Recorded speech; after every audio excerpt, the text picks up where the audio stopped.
दिल्ली में आंतरिक सुरक्षा की बैठक में माओवाद समस्या पर भी हुआ मंथन। प्रधानमंत्री ने दरभा हमले को बताया बड़ी चूक। रमन बोले, माओवाद से आतंकवाद की तरह ही निपटा जाए। रायगढ़ पहुंचे दिग्विजय सिंह ने एनआईए की शुरुआती जांच को लेकर मीडिया की भूमिका पर खड़े किए सवाल, तो बीजेपी पर माओवादियों से चुनाव में मदद देने के बढ़े आरोप।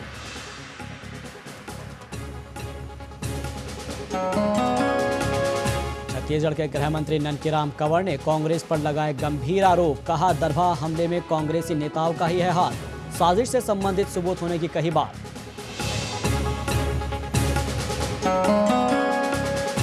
दरभा हमले में मुख्यमंत्री रमन सिंह का हाथ होने के भूरिया के बयान को मध्य प्रदेश बीजेपी ने करार दिया बकवास, तो भूरिया को बताया लॉफ्टर शो। कहा, बीजेपी नहीं देती इनके बयानों का ध्यान। और अन्नपूर्णा योजना को लेकर बीजेपी कांग्रेस आमने सामने। प्रदेश कांग्रेस ने भूरिया की तस्वीर के साथ प्रदेश भर में लगाए योजना के होर्डिंग, तो बीजेपी ने कांग्रेस के दखल पर जताया ऐतराज। और वहीं खंडवा में शिक्षा विभाग का क्लर्क 24,000 रुपए की रिश्वत लेते हुए पकड़ा गया। मदरसा संचालक से चेक समेत फाइल आगे बढ़ाने के नाम पर मांगी थी घूस। लोकायुक्त पुलिस ने की कार्रवाई।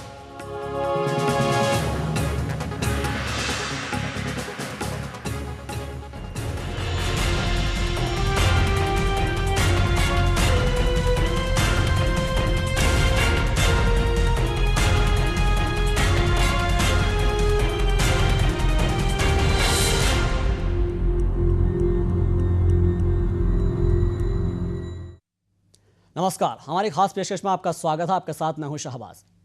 प्रधानमंत्री ने माओवाद पर चर्चा करने के लिए मुख्यमंत्रियों की बैठक बुलाई और उम्मीद ये की जा रही थी कि जब बात दिल्ली तक पहुंची है तो माओवाद जैसी समस्या पर कोई हल जरूर निकल जाएगा।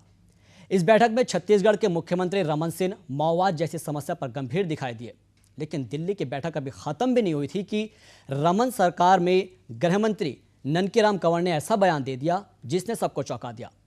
ननकीराम कंवर के मुताबिक उनके पास पुख्ता सबूत है कि उन कांग्रेसियों के खिलाफ जिन्होंने माओवादी हमला कराया है।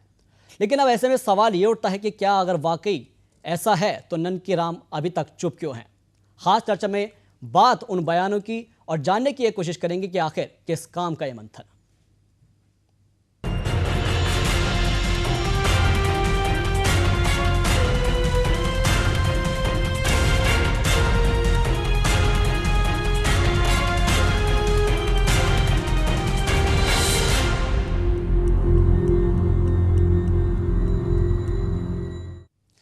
दरभा घाटी में हुए नरसंहार पर राजनीति बदस्तूर जारी है। जहां बात एक्शन की होनी चाहिए वहां हालात सियासी होते चले हैं। यह मौका माओवादियों पर एकजुट होकर कार्रवाई करने का था, लेकिन अफसोस है कि राजनेता अब भी बयानबाजियों में मस्त है। ताजा बयान छत्तीसगढ़ के गृह मंत्री ननकीराम कंवर की ओर से आया है। देश की राजधानी दिल्ली में जब माओवाद के मुद्दे पर मंथन चल रहा था और प्रधानमंत्री मुख्यमंत्रियों के साथ इस बला से निपटने के उपाय खोजने में जुटे थे, उसी वक्त छत्तीसगढ़ में प्रदेश के गृह मंत्री कुछ कह रहे थे। कई लोगों को देखता हूं तो सिर्फ राजनीति कर रहे हैं, उनको इनके शहादत से कोई मतलब नहीं है और शहादत की राजनीति करते हैं। उनको ऐसा लग रहा है कि शहादत के कारण ही वो फिर कहीं सत्ता में आएंगे और इसीलिए ज़्यादा बयानबाजी भी कर रहे हैं। मैं यहाँ तक कि शासन की चूक के संबंध में भी बार बार कई लोग बोलते हैं इसमें शासन की फॉल्ट है। मैं स्पष्ट रूप से बताना चाहूँगा कि हमारे पास सबूत है कि उनका 25 से 22 तारीख को कार्यक्रम था और किसी भी नेता ने ये नहीं कहा कि 22 तारीख को नहीं हुआ तो क्यों नहीं हुआ। इससे तो हम लोगों को मालूम होता है कि इन्होंने उसको प्लानिंग करके 25 तारीख को कार्यक्रम रखा। सियासत में कब क्या कहना है और कब चुप रहना है सब तय होता है। गृहमंत्री जी इतनी बड़ी बात ऐसे ही नहीं बोल गए। प्रदेश के मुखिया दिल्ली में माओवादियों से आतंकियों की तरह निपटने की सलाह दे रहे हैं और गृहमंत्री कांग्रेसियों के खिलाफ सबूत होने की बात कह रहे हैं। रणनीति साफ है, कांग्रेस को दो तरफा घेरा जाए। लेकिन यहाँ सवाल ये कि अगर प्रदेश के गृहमंत्री ये जानते हैं कि यह हमला किसने कराया और इस बात के उनके पास प्रमाण है, तो वे अब तक चुप क्यों हैं और किसका इंतजार कर रहे हैं? अब तक दोषियों को गिरफ्तार क्यों नहीं किया गया? या तो गृहमंत्री जी झूठ बोल रहे हैं या फिर जानबूझकर सियासत कर रहे हैं और इसी सियासत का फायदा उठाकर छत्तीसगढ़ को लाल करने वाले माओवादियों का उत्पात बेखौफ जारी है। हमले के एक हफ्ते के भीतर ही शनिवार को धमतरी में माओवादियों ने हमला कर सीआरपीएफ के असिस्टेंट कमांडेंट को मार गिराया। मंगलवार को गरियाबंद में सर्चिंग पर निकले पुलिस बल पर फायरिंग की, जिसमें एक जवान घायल हो गया। फिर बुधवार को यानी आज राजनांदगांव में पुलिस पार्टी पर हमला किया गया। इतना ही नहीं, अब माओवादियों ने बस्तर में एक हफ्ते के बंद का ऐलान किया है। डरी सहमी सरकार और रेल विभाग ने बंद का मुकाबला करने के बजाय किरंदुल से विशाखापट्टनम तक चलने वाली ट्रेनों के परिचालन को सीमित कर दिया। अब ट्रेनें सिर्फ जगदलपुर तक ही चलेगी। माओवादी पर्चे और बैनरों के जरिए धमकी देने में मस्त है और नेता रायपुर से लेकर दिल्ली तक बयानबाजी में। कैसे माओवादियों के हौसले बुलंद नहीं होंगे? क्या सियासी खेल में उलझे नेता अपनी नीयत को साफ कर कभी इस समस्या को जड़ से खत्म करने में जुटेंगे? जवाब मुश्किल है और शायद नामुमकिन भी। खबर भारती के लिए स्पेशल डेस्क की रिपोर्ट।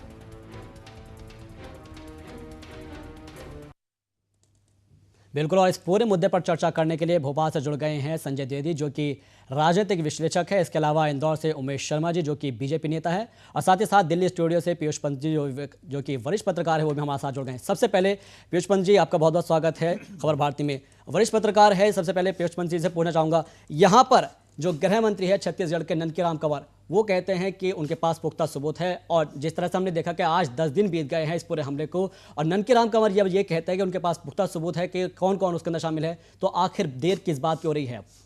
देखिए, वही मतलब ये इस तरह का स्टेटमेंट अगर वो दे रहे हैं, और चूंकि राज्य के गृह मंत्री हैं, तो निश्चित रूप से एक जिम्मेदारी उनकी के साथ ही वो ये स्टेटमेंट दे रहे होंगे। तो ये भी सवाल सीधे है कि अगर उनको जानकारी है तो फिर आखिर क्यों मतलब वो उसमें एक्शन नहीं ले रहे हैं। तो देखिए, असल में पूरा चूंकि राजनीतिक व्यक्तियों पे ऊपर, राजनीतिक नेताओं के ऊपर हमला हुआ है, उनकी हत्या हुई है, तो पूरी जो है इस घटना को, इस गतिविधि को जो है एक राजनीतिक कलर देने की कोशिश हो रही है। बिल्कुल, उसमें भाजपा ये कह रही है, वहाँ की रमन सिंह सरकार कह रही है कि कांग्रेस का हाथ है, कांग्रेस वाले कह रहे हैं कि रमन सिंह का हाथ है। तो ये लगातार जो है एक दूसरे पे आरोप प्रत्यारोप का सिलसिला चल रहा है। इससे जो है कि ना, देखिए, माओवादियों के जो है उनके भी जो है जो काफ़ी उनको ये एक बल मिलेगा कि हाँ भाई देखिए, ये आपस में ही लड़ भिड़ रहे हैं, एक दूसरे को आरोप कर रहे हैं, और वो अपना जो है मकसद पूरा कर लेंगे। और यही हो भी रहा। आप देखिए, पिछले 2 दिन से लगातार जो है जिस तरह से माओवादी हमले बढ़ रहे हैं, तो उसके पीछे कारण ये भी है कि जो राजनीतिक दल हैं वो एक दूसरे पे ये इसके बदले की जो वो मिलजुल के जो है ये पता लगाएं कि आखिर ये हमला क्यों हुआ, किसने किया। अगर माओवादियों ने किया है तो उसके खिलाफ एक्शन लिया जाए। और आज दिल्ली में भी इसी बात को लेकर बैठक हो रही थी, जो केंद्र ने बुलाई थी, मुख्यमंत्रियों की बैठक। लेकिन उसमें इस तरह के आरोप प्रत्यारोप लगाना, आप देखिए भूरिया साहब ने एक आरोप लगाया उस पर, रमन सिंह जी के ऊपर, और यहाँ पे जो है गृह मंत्री जो है अलग से आरोप लगा रहे हैं, उनकी आरोप लगा रहे हैं और कह रहे हैं कि मेरे पास पुख्ता सबूत है। तो फिर सबूत है तो फिर आप उसको सामने लाइए, बिल्कुल बताइए आप, मतलब ये आप मतलब आप क्या करना चाहते हैं, क्या कहना चाहते हैं? यही क्वेश्चन हम पूछ लेते हैं। बीजेपी नेता हमारे साथ उमेश शर्मा जी जुड़े हुए हैं इंदौर से। उमेश शर्मा जी, जब यहाँ पर आपके यहाँ के गृह मंत्री कह देते हैं कि उनके पास पुख्ता सबूत है, वो कह रहे हैं कि उनके पास पुख्ता सबूत है, और कहीं कुल मिलाकर देखा जाए तो यहाँ पर जो पूरा दरभा में हमला हुआ था, अब तो ये लगता है कि इस मामले की जो जांच करने की ज्यादा जरूरत नहीं रहेगी, क्योंकि जब आपके पास पुख्ता सबूत है तो आपको उनके नाम बता देने चाहिए। अब मुझे लगता है कि इसमें एक तो राजनीतिक बयानबाजी से सभी दलों के नेताओं से बचना चाहिए। ये जो नक्सलवाद ने, जिस प्रकार का नक्सलवाद का भयानक चेहरा इस समय सामने आया है, ये देश के विरुद्ध युद्ध है जी। और देश के विरुद्ध अगर कोई युद्ध हो रहा है तो वो राजनीतिक दलों के वर्गीकरण के आधार पर नहीं लड़ा जा सकता, एक बात। फिर दूसरी महत्वपूर्ण बात जो आपने कही है कि गृह मंत्री जी ने कहा है कि पुख्ता सबूत है। निश्चित रूप से अगर उन्होंने किसी बात को कहा है तो गंभीरता से कहा होगा। पुख्ता सबूत है तो इसका तात्पर्य या अभिप्राय एकदम से ये नहीं लगाना चाहिए कि उस सबूत के आधार पर एकदम से कार्रवाई की जाएगी। वो पुख्ता सबूत किस प्रकार के हैं, उन सबूतों के आधार पर किस प्रकार की कार्यवाही की जानी चाहिए। और चूंकि एनआईए अपनी जांच कर रही है, राज्य सरकार उसके साथ तालमेल बनाकर सहयोग कर रही है, तो मुझे लगता है कि इस जांच का परिणाम आने तक सबको प्रतीक्षा करना चाहिए। एक बात, एक अंतिम बात मैं कहना चाहता हूं कि ये जो चेहरा सामने आया है नक्सलवाद का, इसमें मुझे लगता है कि 2 प्रकार की कार्यवाहियां की जानी चाहिए। एक, सबसे पहली प्राथमिकता है संवाद की। संवाद किया जाए, जो स्थानीय आदिवासी हैं, भोले भाले आदिवासी हैं, जिनके बारे में कहा जाता है कि वे शोषण का शिकार हो रहे हैं। और दूसरा, सख्ती बरतना चाहिए बिल्कुल उनके खिलाफ कि जो बाहरी ताकतों से मदद ले रहे हैं।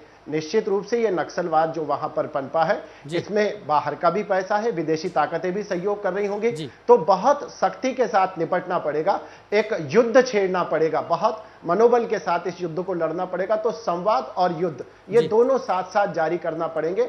ये संवाद हमें अपने स्थानीय लोगों का विश्वास जीतने के लिए करना है। आप यहाँ पर कह रहे हैं युद्ध छेड़ना पड़ेगा, यानी कि युद्ध किसके खिलाफ? माओवादियों के खिलाफ या फिर कांग्रेस के खिलाफ? माओवाद जो भारत को कमजोर कर रहे हैं, राज्यों को कमजोर कर रहे हैं, नक्सलवाद ने भयानक स्वरूप ले लिया है, आतंकवाद की शक्ल अख्तियार करता जा रहा है। 78 लोग हमारे सीआरपीएफ के महाराष्ट्र में मार दिए जाते हैं। छत्तीसगढ़ में हमारी एक पूरी की पूरी कांग्रेस की इतनी बड़ी लीडरशिप को समाप्त कर दिया जाता है। तो इसको इस आधार पे आरोप प्रत्यारोप में नहीं लेना चाहिए कि यहाँ की राज्य की सुरक्षा में तो फिर यहाँ पर सवाल जो उठाया जा रहा है, फिर कांग्रेस के ऊपर जो उठाया जा रहा है, आपके गृह मंत्री ये कह देते हैं कि यहाँ पर कांग्रेसियों का ये हाथ है और उन लोगों के नाम सामने है, यानी कि सीधे तौर पर आप कांग्रेस के खिलाफ युद्ध छेड़ने की बात कह रहे हैं? नहीं, सभी को मुझे लगता है सभी नेताओं को बचना चाहिए। ये विषय बहुत संजीदगी का विषय है और इस संजीदगी के विषय को राजनीतिक आरोप प्रत्यारोप के दायरे में नहीं लाना चाहिए। अजीत जोगी जी ने एक दुर्भाग्यपूर्ण शुरुआत करी है। अजीत जोगी जी ने जो दुर्भाग्यपूर्ण शुरुआत इसमें राजनीति में घसीटने की करी है, मुझे लगता है कि उससे बचा जाना चाहिए। बिल्कुल। संजय जी भी हमारे यहाँ साथ जुड़े हुए हैं, संजय द्विवेदी जो कि राजनीतिक विश्लेषक है। संजय जी, यहाँ पर उमेश जी का साफ तौर पर कहना है कि जो है बयानबाजी जो है हो रही है, लेकिन जो है साफ तौर पर वो ये कह रहे हैं कि अब यहाँ पर जो है एनआईए अपनी रिपोर्ट जांच कर रही है और ननकीराम कंवर का ये बयान आया है कि उनके पास पुख्ता सबूत है। क्या नहीं लगता आपको कि यहाँ पर नेताओं को इस वक्त बयानबाजी से बचना चाहिए, क्योंकि एनआईए यहाँ पर पूरी एकदम जाँच कर रही है? जब